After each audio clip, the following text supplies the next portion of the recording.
இல்லை, முதலாவது ஹெல்மெட் அணிகிற விஷயம் என்பது ஒரு சட்ட பிரச்சனையாக நாங்கள் எடுத்துக்கொள்வோம். அவர்கள் ஹெல்மெட் அணியாமல் போனது தவறு என்று சொல்லிட்டு நாங்கள் எடுத்துக்கொள்வோம். ஆனால் கொழும்பை பொறுத்தவரையில் அது ஒரு இனவாத கும்பல், அங்கு இதனை நடத்தக்கூடாது என்று சொன்ன அடிப்படையில் அவர்கள் பிரபாகரனுடைய படத்தை எரித்து அதற்கு எதிரான கோஷங்களை போட்டு இவற்றை நடத்தவிட முடியாது என்ற அடிப்படையில் தான் பேசிக்கிறார்கள்.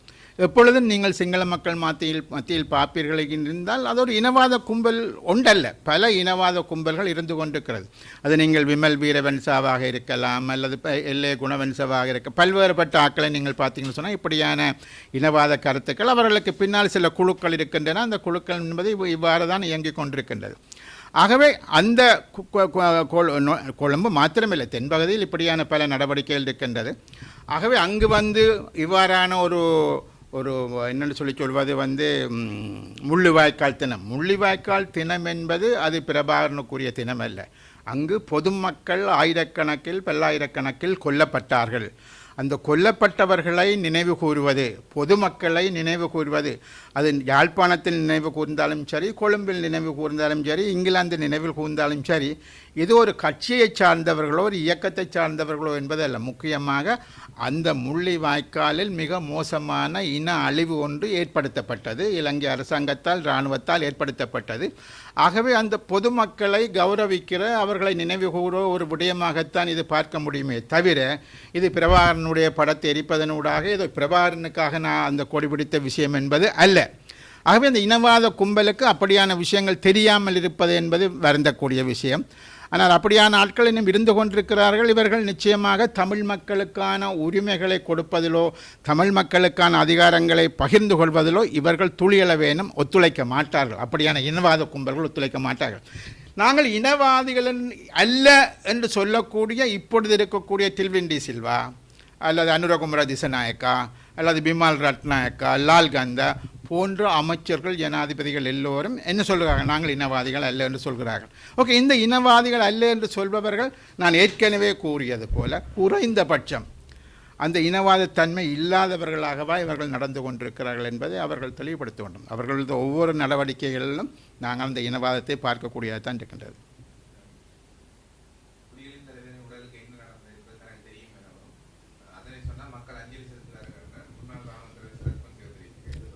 இது மாத்திரமில்லை, உங்களுக்கு ஆப்கானிஸ்தானில் இருந்தார், அவருக்கு என்ன பெயர், பாகிஸ்தானில் கொல்லப்பட்டார் அமெரிக்காவால், பின்லேடனை கொண்ட பிறகும் பின்லேடன் உடம்பு என்ன செய்யப்பட்டது என்பதை அமெரிக்கா தெரிவிக்கவில்லை. அது கடலில் போடப்பட்டதா அல்லது குழி தோண்டி புதைக்கப்பட்டதா, அதற்கு என்ன நடந்தது என்பதை யாரும் சொல்லவில்லை.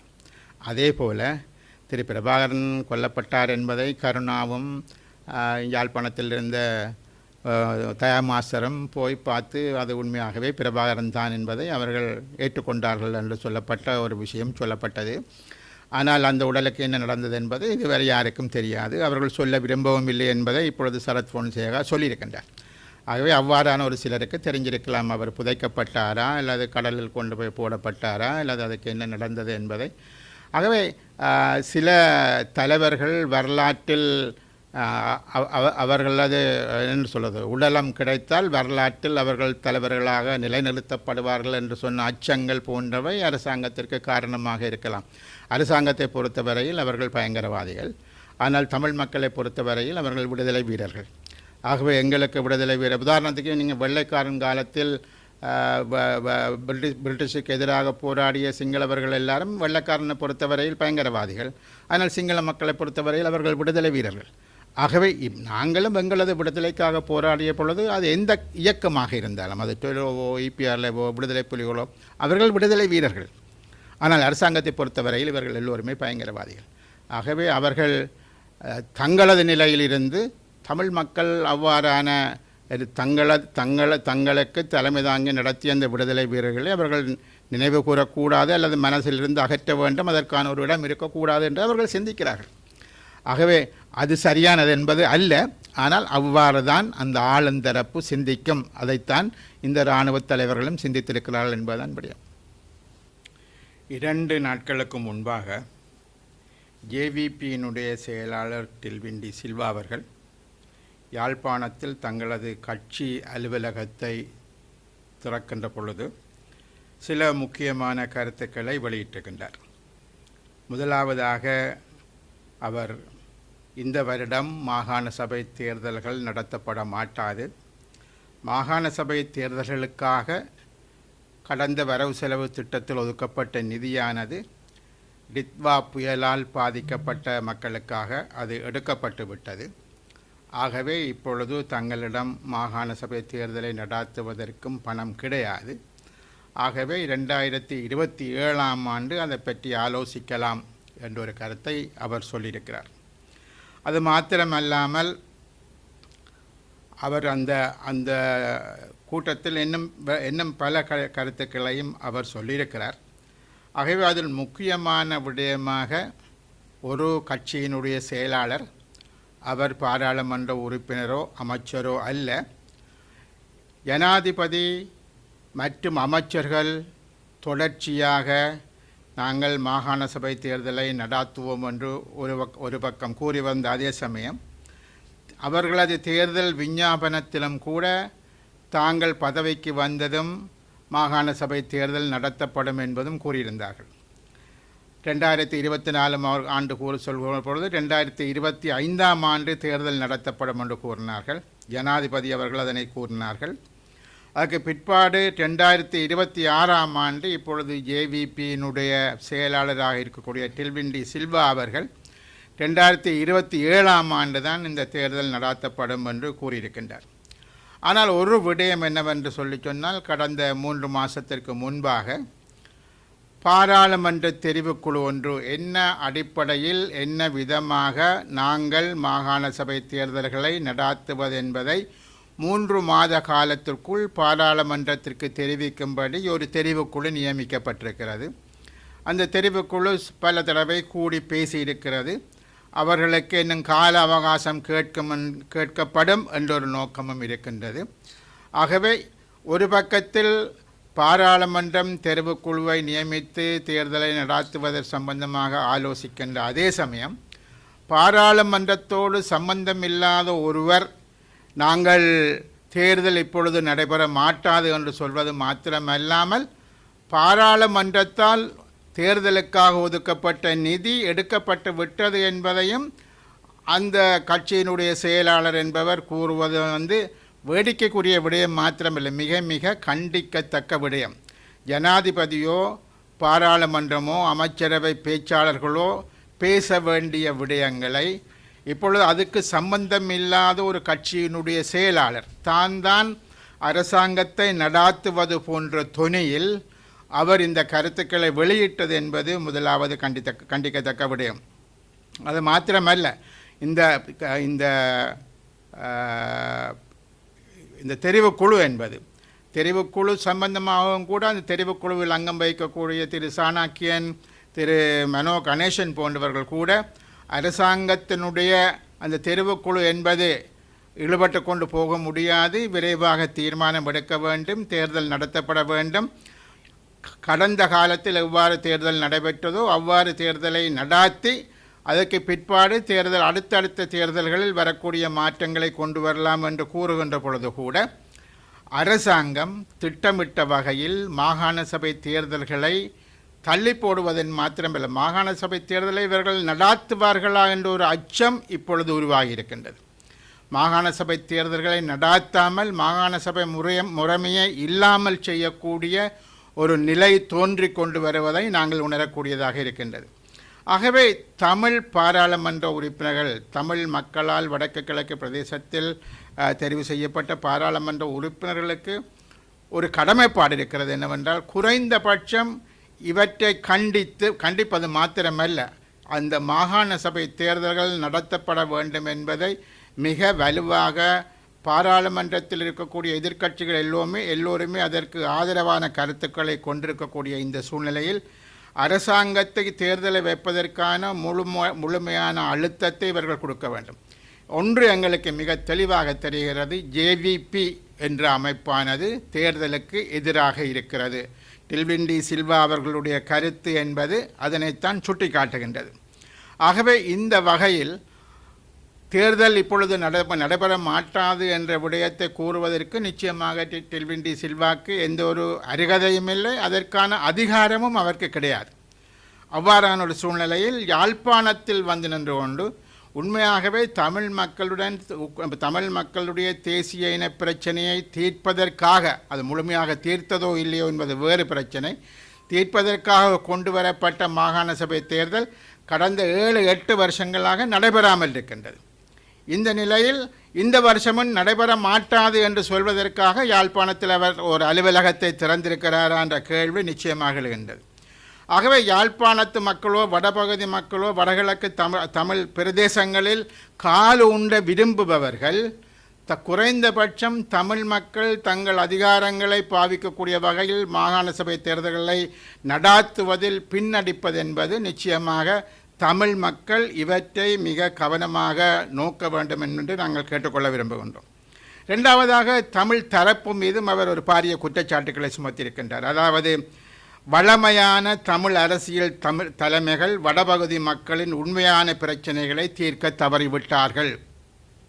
ஆகவே இவர் கூறுவது தமிழ் தேசிய இன பிரச்சனையை பற்றி பேசக்கூடிய கட்சிகள் தொடர்பாக தமிழிசை கட்சியோ இபிஆர்லவோ டெலோவோ பிளட்டோ ஏனைய தமிழ் கட்சிகள் இந்த இனப்பிரச்சனை பற்றி பேசுபவர்கள் மக்களினுடைய பிரச்சனைகளை தீர்க்க தவறிவிட்டார்கள் என்ற ஒரு விடயத்தை சொல்ல நினைக்கிறார்கள். தாங்கள் எல்லா பிரச்சனைகளையும் தீர்க்கக்கூடிய தகுதி வாய்ந்தவர்களாக அல்லது தீர்ப்பவர்களாக அவர்கள் இருக்கிறார் என்ற ஒரு தோரணையிலும் அவர் பேசவழிக்கின்றார்.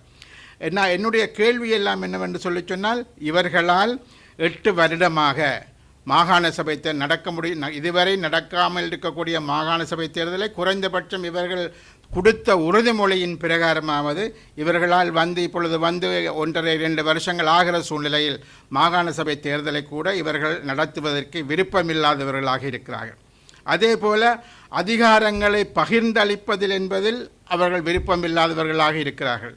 காணிகள் விடுவிக்கப்பட வேண்டும் என்று சொன்னால் இவர்கள் வந்ததுக்கு பிற்பாடு எத்தனை ஏக்கர் காணிகள் விடுவிக்கப்பட்டிருக்கிறது என்பது ஒரு கேள்விக்குறியாக இருக்கிறது.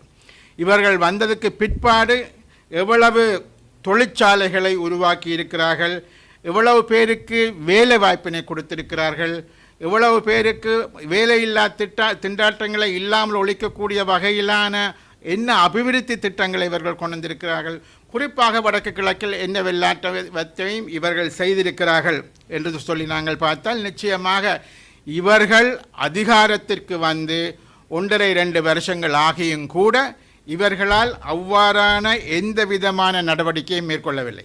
ஆகவே அதிகாரத்தில் இருக்கக்கூடியவர்கள் அவர்கள் செய்ய வேண்டிய பல காரியங்கள், அவர்கள் செய்வதாக உத்தரவாதம் அளித்த பல காரியங்கள் அந்த உத்தரவாதத்திற்கிணங்கு செய்யப்படவும் இல்லை, அதில் அக்கறையும் இல்லை என்ற ஒரு விடயம் இருக்கின்றது. இதற்கு மேலதிகமாக உதாரணத்துக்கு பலாலி ஏர்போர்ட் என்பது விமான நிலையம் என்பது சர்வதேச விமானங்கள் இறங்கக்கூடிய அளவில் விஸ்தரிக்கப்பட வேண்டும் என்ற கோரிக்கை தொடர்ச்சியாக முன்வைக்கப்பட்டு கொண்டு வருகிறது. ஆனால் அரசாங்கம் அதனை கண்டும் காணாமல் இருப்பது மாத்திரமல்ல, அது மறுதளித்தே வந்து கொண்டிருக்கின்றது. ஆனால் பலாலி விமான நிலையம் என்பது விஸ்தரிக்கப்படுமாக இருந்தால் நிச்சயமாக வெளிநாட்டில் இருக்கக்கூடிய புலம்பெயர் தமிழ் மக்கள் மிக பெருமளவில் வந்து போவதற்கான வாய்ப்பு ஏற்படும். அதனால் அரசாங்கத்திற்கு பல நன்மைகள் ஏற்படும். பல லட்சக்கணக்கான வெளிநாட்டு நாணயங்கள் உள்ளுக்கு வந்து சேரும். ஆனால் அரசாங்கம் அதனை செய்வதற்கு முன்வரவில்லை. அதேபோல் பலாலி விமான நிலையம் ஒரு முழுமையாக விஸ்தரிக்கப்படுமாக இருந்தால் தென்னிந்தியாவிலிருந்து பல லட்சக்கணக்கான சுற்றுலா பிரயாணிகள் வருவதற்கான வாய்ப்புகள் நிறையவே இருக்கின்றது. ஆகவே அந்த விடயங்களை கூட செய்யாமல் அபிவிருத்தி என்று பேசக்கூடியவர்கள் தாங்கள் பல விடயங்களை செய்வதாக கூறுபவர்கள். யாழ்ப்பாணத்தில் இதுவரை நான் நம்புகின்றேன் ஒரு சர்வதேச விளையாட்டு மைதானம் நிறுவுவதற்கு ஒரு அடிக்கல் நாட்டப்பட்டது, பின்பு அதற்கு என்ன நடந்தது என்பது தெரியாது. பரந்தன் கெமிக்கல் ஃபேக்டரி ஓப்பன் பண்ணுவதற்கு ஒன்றை கட்டுவதற்கு ஒரு அடிக்கல் நாட்டுவதாக சொன்னார்கள், பிறகு அதற்கு என்ன நடந்தது என்று தெரியாது. ஆகவே வடக்கு மாகாண அபிவிருத்தியில் இவர்கள் வந்த காலத்திலிருந்து இன்று வரை என்ன சாதனைகளை புரிந்திருக்கிறார்கள், எத்தனை பேருக்கு வடக்கு மாகாணத்தில் வேலை வாய்ப்பினை வழங்கி இருக்கிறார்கள், எத்தனை தொழிற்சாலைகளை உருவாக்கி இருக்கிறார்கள். நிச்சயமாக இங்கே பெண் தலைமைத்துவ குடும்பங்கள் ஆயிரக்கணக்கில் இருக்கிறார்கள். அவ்வாறானவர்களுக்கு என்ன வேலை வாய்ப்பினை வழங்கி இருக்கிறார்கள். ஆகவே முதலாவது அதிகாரத்தில் இருக்கக்கூடியவர்கள், முழுமையான அதிகாரத்தை கொண்டிருப்பவர்கள், ஜனாதிபதியை நிறைவேற்றி அதிகாரமுள்ள ஜனாதிபதி அவர்களிடம் இருக்கிறார்கள், அதே போல் பாராளுமன்றம் அவர்களிடம் இருக்கிறது. இவ்வளவு அதிகாரத்தை வைத்துக்கொண்டு என்ன விதமான அபிவிருத்திகளை அவர்கள் இதுவரை காலமும் செய்திருக்கிறார்கள் என்பதை அவர்கள் தமிழ் மக்களுக்கு சொல்ல வேண்டும், என்ன சாதனைகளை புரிந்திருக்கிறார்கள் என்பதை. ஆகவே தமிழ் தரப்பை நோக்கி குறைந்தபட்சம் மாகாண சபை தேர்தலை நடத்தி இருந்தாலாவது மாகாண சபையினூடாக சில நடவடிக்கைகளை, சில கருமங்களை மாகாண சபை செய்திருக்கக்கூடும், செய்திருக்க முடியும், செய்திருக்க முயற்சித்திருக்கலாம். ஆனால் அந்த மாகாண சபை தேர்தல்களையே நடக்க விடாமல் தான் இன்னும் பார்த்து கொண்டிருக்கின்றார்கள். மாகாண சபைக்கு ஒரு குறைந்தபட்ச அதிகாரங்களாவது இருக்கிறது, அதனூடாக சில அபிவிருத்தி திட்டங்களை செய்யலாம் என்று சொன்னால் அதனை செய்வதற்கும் அவர்கள் தயாராக இல்லை. இன்று மிக மோசமான பொருளாதார நெருக்கடிக்குள் தள்ளப்பட்டு கொண்டிருப்பவர்கள் தாங்கள் ஒரு தேசிய அரசாங்கம் பற்றி அவர்கள் பேசுவதாக இப்பொழுது சொல்லப்படுகிறது. தேசிய அரசு ஒன்றை உருவாக்க வேண்டும் என்று சொல்லக்கூடியவர்கள் இந்த மாகாண அரசுகளை நிறுவினால் இந்த மாகாண அரசுகளே தாங்களாக முன்வந்து பல அபிவிருத்தி நடவடிக்கைகளை எடுப்பதற்கான வாய்ப்பு ஏற்படும். மத்திய அரசாங்கம் அல்லது கொழும்பில் இருந்து செய்யக்கூடிய அரசாங்கத்திற்கு அப்பால் மாகாணங்கள் பல விடயங்களை செய்வதற்கான வாய்ப்புகள் ஏற்படும். ஆனால் அவற்றை செய்வதற்கு பின்னென்று கொண்டு நாட்டினுடைய அபிவிருத்தியையும் இல்லாமல் செய்து நாட்டை மிக மோசமான வங்குரோத்தான தனத்துக்கு கொண்டு போய் கொண்டிருக்கக்கூடிய சூழ்நிலையை தான் பார்க்கின்றோம். ஆகவே வந்திருந்த டெல்வின் டி சில்வா என்பவர் முதலாவதாக இந்த விடயங்கள் அனைத்தையும் கவனத்தில் எடுக்க வேண்டும். அவர் வடக்கு மாகாணத்திலோ யாழ்ப்பாணத்திலோ அலுவலகம் திறப்பது என்பது மாத்திரமல்ல, அவர் அந்த அலுவலகத்தினூடாக தங்களது கட்சியை விஸ்தரிப்பது. இப்போது உங்களுக்கு எங்கள் எல்லாருக்கும் தெரியும், இப்பொழுது ஒவ்வொரு மாவட்டத்திலும் மாகாண சபைக்கான அதிகாரம், உதாரணத்துக்கு சுகாதாரத்துறை, அது உங்களுக்கு யாழ்ப்பாணம் போதனா வைத்தியசாலை தவிர்ந்த ஏனைய வைத்தியசாலைகள் அனைத்தும் வட மாகாணத்தை பொறுத்தவரையில் மாகாண சபைக்கு சொந்தமான வைத்தியசாலைகளாக இருக்கின்றது. ஆகவே அதனை இப்பொழுது யார் நடத்துகின்றார்கள்? ஆளுநர் தரப்பிலிருந்து அது ஒரு மாகாண சபை உருவாகும் வரையில் ஆளுநர் அதை கையாள்கின்றார். ஆனால் இப்பொழுது வடக்கு யாழ் மாவட்டத்தை பொறுத்தவரையில் இப்பொழுது என்பிபியினுடைய பாராளுமன்ற உறுப்பினர் இருக்கக்கூடிய வைத்தியர் பவானந்தராஜா அவர்களை அதற்கான அந்த வைத்தியசாலைகளை மேற்பார்வை செய்வதற்கான அல்லது அதற்கான ஒரு இணைப்பாளராக அவர் நியமிக்கப்பட்டிருக்க இப்போ அவர்தான். ஆகவே இந்த மாகாண சபைக்கு உரித்தான அதிகாரங்களை மத்தியில் இருக்கக்கூடிய பாராளுமன்ற உறுப்பினர்களுடைய இவர்கள் செய்வ முனைவது என்பது மிக மிக கண்டிக்கத்தக்க ஒரு விடயம். மாகாண சபைக்கு உரித்தான விடயங்கள் மாகாண சபை அமர்வில் இல்லாத பொழுது அது ஒரு ஆளுநரால் செய்யப்பட வேண்டுமே தவிர இவர்கள் படிப்படியாக இந்த அதிகாரங்களை பறித்தெடுக்கிற நோக்கங்களை கொண்டுதான் இவ்வாறான விடயங்கள். இது வெறுமனே யாழ்ப்பாணத்தில் மாத்திரமல்ல, வன்னிக்க ஒருவர் நியமிக்கப்பட்டிருக்கிறார், ஏனைய மாவட்டங்களுக்கு நியமிக்கப்பட்டிருக்கிறோம், தமது கட்சி பாராளுமன்ற உறுப்பினர்களைத்தான் இவ்வாறு நியமிக்கப்பட்டிருக்கிறார்கள். இதே போன்றுதான் நாங்கள் பார்த்தோம்னு சொன்னால் இந்த உள்ளூராட்சி சபைகள், மக்களால் தெரிவு செய்யப்பட்ட உள்ளூராட்சி சபைகள் இலங்கை முழுக்க இருக்கின்ற பொழுது இந்த பிரஜாசக்தி என்று சொன்ன ஒரு அமைப்பை உருவாக்கி இந்த உள்ளூராட்சி அமைப்புகளை எதுக்குமே லாயக்கில்லாத ஒரு அமைப்பாக மாற்றுவது, உங்களுக்கு இந்த பிரஜாசக்தி கொடுக்குற வேலை திட்டங்களையே செய்ய வேண்டும் என்ற ஒரு சூழ்நிலையை உருவாக்குவது, பிரஜாசக்திக்கான ஒரு அவர்கள் விரும்புகிறார்களோ விருப்பமில்லையோ அவர்களுக்கு இருக்கிற அனைவரையும் பிரஜாசக்தி என்று சொன்ன அமைப்புக்குள் உள்வாங்கி இழுத்து பலாத்காரமாக கொண்டு வந்து அவர்கள் தாங்கள் விரும்பியவற்றை செய்ய முனைகிறார்களே தவிர இந்த மக்களால் தெரிவு செய்யப்பட்ட உள்ளூராட்சி அமைப்புகள் செய்ய வேண்டிய பல விடயங்களை செய்ய அனுமதிக்கிறார்கள் இல்லை. மொத்தத்தில் தமது கட்சியை வளர்ப்பதற்கான பணிகளைத்தான் செய்கின்றார். டெல்வின் டி சில்வாவும் அதனைத்தான் செய்கின்றார். தமிழ் மக்களை ஏமாற்றக்கூடிய விதத்தில் அவர்கள் மீண்டும் மீண்டும் சொல்லக்கூடிய விஷயம் என்னவென்று சொன்னால், நாங்கள் இனவாதிகள் அல்ல, நாங்கள் மதவாதிகள் அல்ல, நாங்கள் மொழிபேதமற்றவர்கள், நாங்கள் சமத்துவமான சமநீதியான சமுதாயத்தை உருவாக்க விரும்புபவர்கள். நான் கேட்கிறேன், இவ்வளத்தையும் சொல்லக்கூடிய நீங்கள் மிக மிக மோசமான என்னென்று சொல்வது ஒரு சட்ட விரோதமான முறையில் தையிட்டியில் ஒரு புத்த விகாரை கட்டப்பட்டது.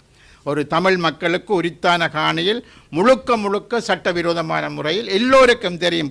இங்கே யாழ்ப்பாணத்தில் இருக்கக்கூடிய பௌத்த பிக்குகளுக்கும் தெரியும் அது சட்டவிரோதமான ஒரு செயற்பாடு. ஆனால் நீங்கள் அதிகாரத்திற்கு வந்து 2 வருஷமாகி பல கூட்டங்கள் நடத்தியும் கூட அந்த சட்டவிரோதமான அந்த அமைப்பை உங்களால் இல்லாமல் செய்ய முடியவில்லை. அந்த சட்டவிரோதமான அந்த கோயிலை உங்களால் இல்லாமல் செய்ய முடியவில்லை. ஏனென்று சொல்லிச்சால் நீங்கள் சட்ட ரீதியாகத்தான் எல்லாம் செய்வதாக இருந்தால் இந்த சட்டவிரோதமான செயற்பாடுகள் நிறுத்தப்பட்டிருக்க வேண்டும்.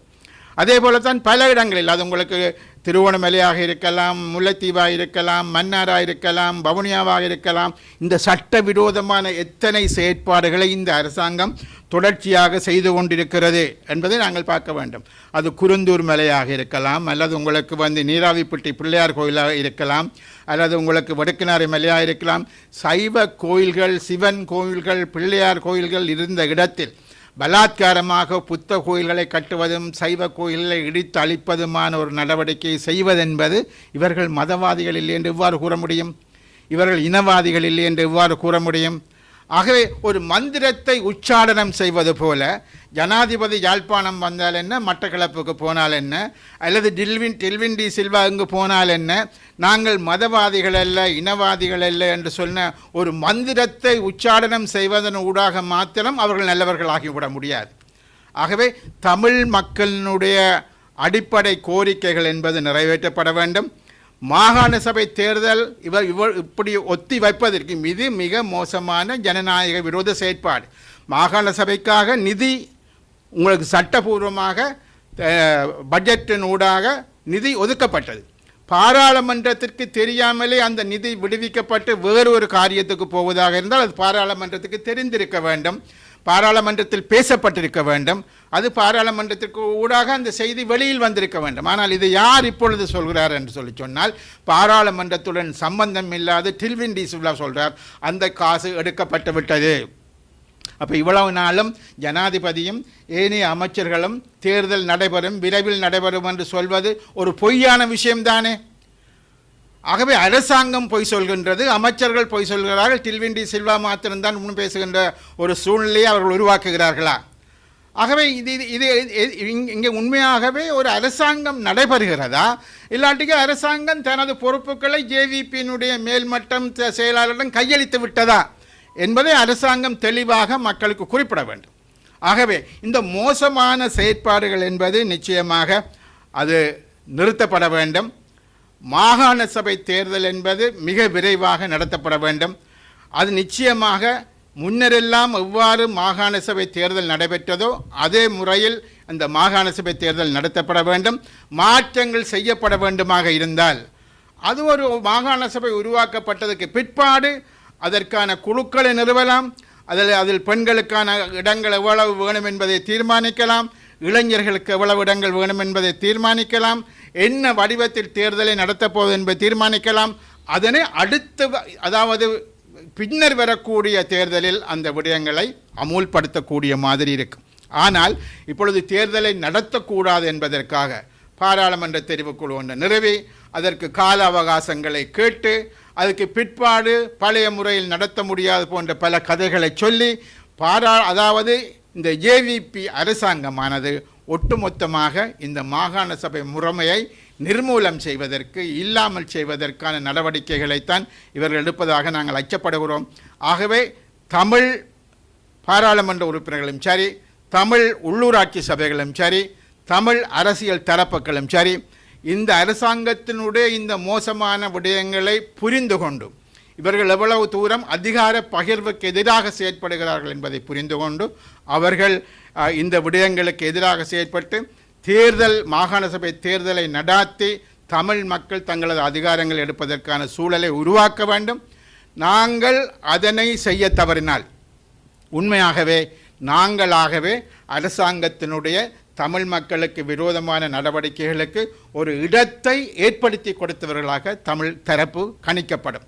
ஆகவே அதனை செய்யாது நிச்சயமாக நாங்கள் ஒன்றிணைந்து குறைந்தபட்சம் இந்த மாகாண சபை தேர்தலை முழுமையாக நடத்தி முடிப்பதற்கு, குறைந்தபட்சம் வடக்கு கிழக்கிலாவது, இப்பொழுது சில பேர் நாமல் ராஜபக்ஷ கூட கூறுகிறார் வடக்கிலாவது நீங்கள் செய்யுங்கள் பார்க்கலாம் என்று கூறுகின்றார்.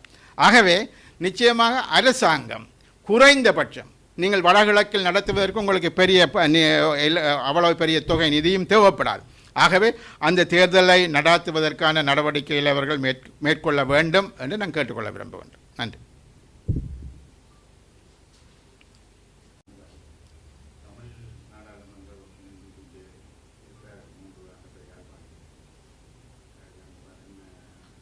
ரஜீவன், பவனந்தலால்.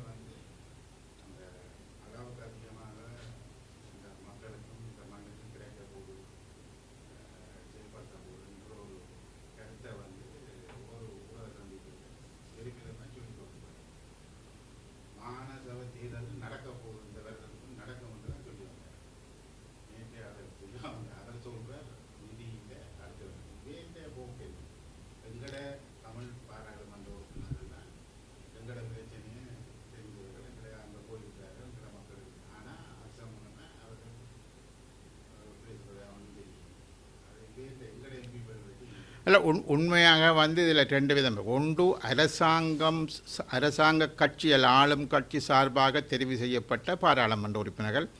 யாழ்ப்பாண மாவட்டத்தில் 3 பேர் இருக்கிறார்கள், வன்னியில் 2 பேர் இருக்கிறார்கள். மொத்தமாக வடக்கு மாகாணத்தில் தமிழ் தரப்பிலிருந்து 5 பாராளுமன்ற உறுப்பினர்கள் இருக்கின்றார்கள். இவர்கள் அனைவருமே ஆரம்ப காலகட்டத்தில் ஒரு அதிகார பகிர்வு தொடர்பாக எல்லாம் அவர்கள் பேசக்கூடியவர்களாக, அல்லது இந்த அரசாங்கம் வந்தால் அதனை எல்லாம் நிறைவேற்றிவிடும் என்ற விதமான கருத்துக்களை கொண்டவர்களாக இருந்தது மாத்திரமில்லை. இப்போ கடந்த 1 வருஷமாக எமது அரசாங்கம் மிக விரைவாக மாகாண சபை தேர்தல்களை நடாத்தும் என்று உறுதிமொழி கூறுவது, அல்லது எமது அரசாங்கம் வடக்கு மாகாணத்தில் பல அபிவிருத்தி திட்டங்களை செய்ய போகிறது என்று சொல்வது, உண்மையாகவே இவர்களுடைய நோக்கம் என்னவாக இருந்தது என்று சொன்னால், இந்த இளைஞர்களை கவர்வது எப்படி. யாழ்ப்பாணத்தில் ஒரு சர்வதேச விளையாட்டு மைதானம், ஒரு கிரிக்கெட் ஸ்டேடியம் கட்டிவிட்டால் இளைஞர்கள் எல்லாம் விருப்பப்படுவார்கள், நம்புவார்கள், இளைஞர்கள் எங்களுக்கு பின்னால் வருவார்கள். அப்படியான சில எண்ணங்களை கொண்டு என்ன சொன்னால், யாழ்ப்பாணத்துக்கோ வடக்கு மாகாணத்துக்கோ கிழக்கு மாகாணத்துக்கோ இன்றைக்கு என்ன தேவை என்றால், மக்களுக்கு வேலை வாய்ப்பை கொடுக்கக்கூடிய வகையிலான அபிவிருத்திகள் வேணும். உங்களுக்கு தெரியும், இங்கே இருந்து எல்லாரும் குவைட்டுக்கும் ஓமானுக்கும் கட்டாருக்கும் ஓடுகின்ற ஒரு சூழ்நிலை, இல்லை அதை விட வேறு நாடுகளுக்கு போக முடியும் என்றால் அங்கு போகின்ற சூழ்நிலை. ஆணும் சரி பெண்ணும் சரி அப்படித்தான் இருக்கின்றார்கள். குறைந்தபட்சம் தங்களது நாளாந்த வாழ்க்கையை கொண்டு செல்வதற்கான வேலைகள் வேணும், ஒரு நியாயமான சம்பளத்துடனான வேலைகள் வேணும் என்று எதிர்பார்க்கின்றார்கள். நான் கேட்கின்றேன், விவசாயம், மீன்பிடி, அரச உத்தியோகத்தர்களாக ஏற்கனவே இருக்கக்கூடியவர்கள், அது ஆசிரியர்களோ அல்லது ஏனைய துறைகளில் அரச உத்தியோகத்தர்களாக இருக்கக்கூடியவர்கள் தவிர ஒரு தொழிற்சாலை அல்லது ஒரு சாதாரணமான ஒரு 10ஆம் வகுப்பு 12ஆம் வகுப்பு படித்தவர்களுக்கான ஒரு டெக்னிக்கல் விடயங்களை படித்தவர்களுக்கான ஒரு தொழில்துறையை உருவாக்கக்கூடிய வகையில் யாராவது ஒரு தொழிற்சாலையை இதுவரை எங்கேயாவது வடகிழக்கில் உருவாக்கியிருக்கிறார்களா? முன்னர் இருந்த ஒரு தொழிற்சாலைகள் கூட யுத்த காலத்தில் எல்லாமே அழிந்து போன சூழ்நிலையில் இப்பொழுது அடிக்கல் நாட்டப்பட்ட ஒரு விடயத்தை தான் படம் பிடித்து காட்டினார்கள். அடிக்கல் நாட்டப்பட்ட பிறகு இப்பொழுது என்ன நடைபெறுகிறது? அது விளையாட்டு மைதானத்துக்கும் இல்லை என்று சொல்லி சொன்னால், பரந்தனில் உள்ள கெமிக்கல் ஃபேக்டரியும் அடிக்கல் நாட்டப்பட்ட வழியே இருக்கே தவிர வேறு எதுவும் இல்லை. ஆகவே இது ஒரு ஏமாற்றுத்தனமான செயற்பாடுகளைத்தான் செய்கிறார்கள் என்பது இந்த எம்பிமாருக்கும் மக்களால் தெரிவு செய்யப்பட்ட அரசு சார்பான எம்பிமாருக்கும் தெரியும். ஆனால் அவர்களும் என்ன சொல்கிறார்கள், இங்கே எங்களுக்கு காட்டக்கூடிய படம் எல்லாம் போதை வஸ்துக்கு எதிரான ஒரு போராட்டத்தை முன்னெடுக்கிறார்கள் என்பதும், ஊழலுக்கு எதிரான ஒரு போராட்டத்தை முன்னெடுக்கிறார்கள் என்ற படம் தான் காட்டப்படுகிறது. ஊழலுக்கு எதிரான நீங்கள் போட்டு பல முன்னாள் பாராளுமன்ற உறுப்பினர்கள் கைது செய்யப்பட்டார்கள், அமைச்சர்கள் கைது செய்யப்பட்டார்கள். ஏன் உங்களுக்கு என்ன பேர், பழைய ஜனாதிபதி மஹிந்த ராஜபக்ச கூப்பிட்டு விசாரித்தார்கள். அதற்கு முன்பாக இருந்த ஜனாதிபதி அவரை கையில் ஹேண்ட்கப் போட்டு அவரை சிறைச்சாலைக்கு கூட்டிச் சென்றார்கள். பேருடனே வரையில் யாருக்கு, ரணில் விக்ரமசிங்க அவர்களுக்கு செய்தார்கள். ஆகவே நான் கேட்கிறேன், முதல் ஆரம்பத்தில் இவர்கள் வருகின்ற பொழுது வர முன்பாக என்ன சொன்னார்கள், உகண்டாவில் கோடிக்கணக்கான பணத்தை கொண்டு போய் சேர்த்திருக்கிறார்கள், அது எல்லாத்தையும் கொண்டு வருவோம் என்று கூறினார்கள். இவர்கள் பல கோடிகளை செலவு செய்து விசாரணையை செய்கிறார்கள், ஏற்றுக்கொள்வோம். ஆனால் இவர்களிடமிருந்து ஏதாவது நிதியை, பணத்தை இவர்கள் மீள பெற்றுக்கொண்டிருக்கிறார்களா? யாரிடமிருந்தாவது ஏதாவது பெற்றுக்கொண்டிருக்கிறார்களா? ஆனால் நாளாந்தம் ஊடகங்களுக்கு செய்தி சொல்லப்படுகிறது, போதை வஸ்து நாங்கள் எத்தனை ஆயிரம் பேரை கைது செய்திருக்கிறோம், எத்தனை பேரை வெளியிலிருந்து உள்நாட்டுக்கு கொண்டு வந்திருக்கிறோம். இவ்வாறான விடயங்கள் சொல்லப்படுகின்றதே தவிர, ஆனால் அதற்காக போதை வஸ்து பாவனைகள் குறைந்திருக்கிறதா, எவ்வளவு வீதம் குறைந்திருக்கிறது? கைது செய்யப்பட்டவர்களுக்கு யாழ்ப்பாணத்தில் ஒரு பெண்மணிக்கு 7 வருஷ சிறை தண்டனை கிடைத்திருக்கிறது. இதை தவிர ஏனைய கைது செய்யப்பட்டவர்கள் யார் தொடர்பாகவும் அவர்களுக்கு ஒரு நீதிமன்றத்தில் ஒரு விசாரணை முடிந்து அவர்களுக்கு எதிரான குற்றப்பத்திரிகைகள் தாக்கல் செய்யப்பட்டு யாருக்கும் தண்டனை அளிக்கப்பட்டதாக நான் அறியவில்லை. பல ஆயிரம் கிட்டத்தட்ட லட்சம் பேருக்கு மேல் இவர்கள் கைது செய்திருக்கப்பட்டிருக்கலாம். இவர்கள் எல்லோரும் சிறைச்சாலைகளில் இருக்கிறார்களா அல்லது இவர்கள் விடுவிக்கப்பட்டு கொண்டிருக்கிறார்களா? இவர்களுக்கு என்ன நடைபெறுகிறது? வெளியில் இருக்கக்கூடிய மக்கள் யாருக்கும் தெரியாது. ஆகிய மக்களால் தெரிவு செய்யப்பட்ட பாராளுமன்ற உறுப்பினர்கள் அந்த உண்மைத்தன்மைகளை தாம் தெரிவு செய்த மக்களுக்கு குறைந்தபட்சம் சொல்ல வேண்டும். அது வடக்கு மாகாணத்தில் தெரிவு செய்யப்பட்ட பாராளுமன்ற உறுப்பினர்களும் நிச்சயமாக அரசாங்கம் என்ன சொல்கிறதோ, அவர்களது கட்சி என்ன சொல்கிறதோ அதை பொம்மைகள் போல அதை அவர்கள் சொல்வார்களே தவிர அதற்கு மேலதிகமாக இவர்கள் எதனையும் செய்ய மாட்டார்கள். ஆகவே இவர்களை தெரிவு செய்வதற்காக மக்கள் அவர்களிடமிருந்து கணக்கு எதிர்பார்ப்பார்கள் இருந்தால் நிச்சயமாக அந்த பாராளுமன்ற உறுப்பினர்களால் ஆளுங்கட்சியில் இருந்தாலும் கூட, உண்மையில் ஆளுங்கட்சியில் இருக்கக்கூடியவர்கள், ஆட்சியில் இருக்கக்கூடியவர்கள் நிச்சயமாக பல விடயங்களை சாதிக்கலாம். எதிர்க்கட்சியில் இருக்கக்கூடியவர்கள் சாதிக்க முடியாது. ஏனென்று சொல்லி சொன்னால் எதிர்த்தரப்பில் இருக்கக்கூடியவர்கள் சொல்வதை எல்லாத்தையும் ஆளுந்தரப்பு செய்யும் என்பது அல்ல. ஆனால் ஆளுங்கட்சிக்குள் இருக்கக்கூடியவர்கள் கணக்கு விடயங்களை செய்யலாம். அது பொருளாதார மேம்பாடுகளாக இருக்கலாம், அபிவிருத்திகளாக இருக்கலாம், இன்னும் பல திட்டங்களை அவர்கள் கொண்டு வர முடியும். நான் கேட்கின்றேன், எங்களுடைய 3 பாராளுமன்ற உறுப்பினர்கள், யாழ்ப்பாணம் அல்ல வன்னி பாராளுமன்ற உறுப்பினர்கள், என்ன புதிய திட்டங்களை நீங்கள் உங்கள் அரசாங்கத்தினூடாக கொண்டு வந்திருக்கிறீர்கள்? அல்லது என்ன அபிவிருத்தியை நீங்கள் இதுவரை செய்து முடித்திருக்கிறீர்கள்? அதனை அவர்கள் மக்களுக்கு விளங்கப்படுத்த வேண்டும் அல்லது தெளிவுபடுத்த வேண்டும். அவை என்னை பொறுத்தவரையில் இவர்கள் கட்சி என்ன சொல்கிறதோ அதை செய்யக்கூடியவர்களை தவிர அதற்கு மேலதிகமாக இவர்கள் பாராளுமன்றத்திலோ வெளியிலோ எதுவும் செய்யக்கூடியவர்களாக இல்லை.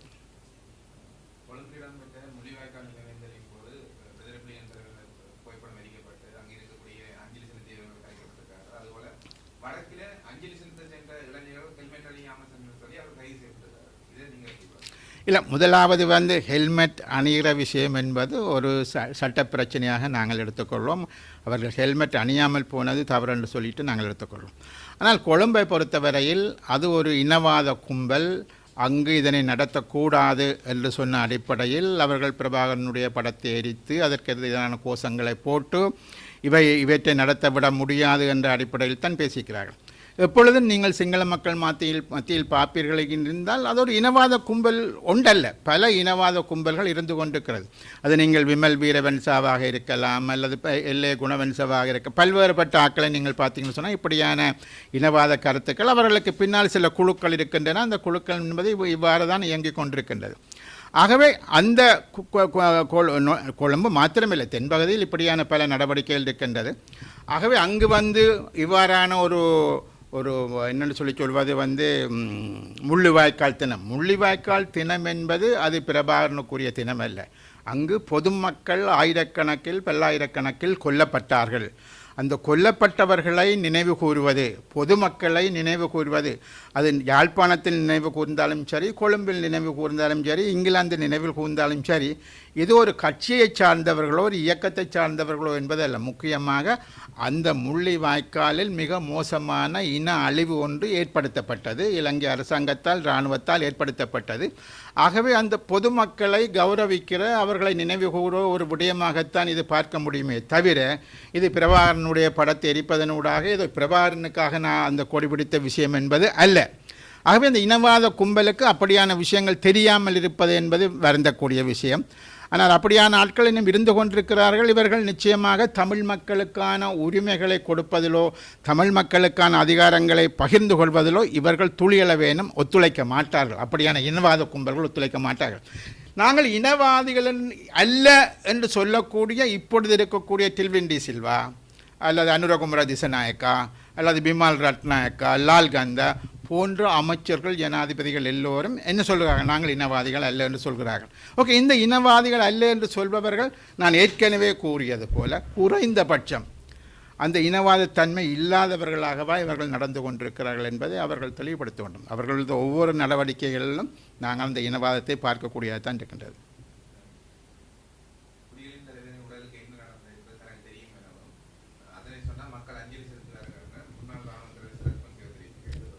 இது மாத்திரமில்லை, உங்களுக்கு ஆப்கானிஸ்தான் இல்லை இருந்தார், அவருக்கு என்ன பெயர், பாகிஸ்தானில் கொல்லப்பட்டார் அமெரிக்காவால், பின்லேடனை கொண்ட பிறகும் பின்லேடன உடம்பு என்ன செய்யப்பட்டது என்பதை அமெரிக்கா தெரிவிக்கவில்லை. அது கடலில் போடப்பட்டதா அல்லது குழி தோண்டி புதைக்கப்பட்டதா, அதற்கு என்ன நடந்தது என்பது யாரும் சொல்லவில்லை. அதே போல் திரு பிரபாகரன் கொல்லப்பட்டார் என்பதை கருணாவும் யாழ்ப்பாணத்தில் இருந்த தயாமாஸ்டரும் போய் பார்த்து அது உண்மையாகவே பிரபாகரன் தான் என்பதை அவர்கள் ஏற்றுக்கொண்டார்கள் என்று சொல்லப்பட்ட ஒரு விஷயம் சொல்லப்பட்டது.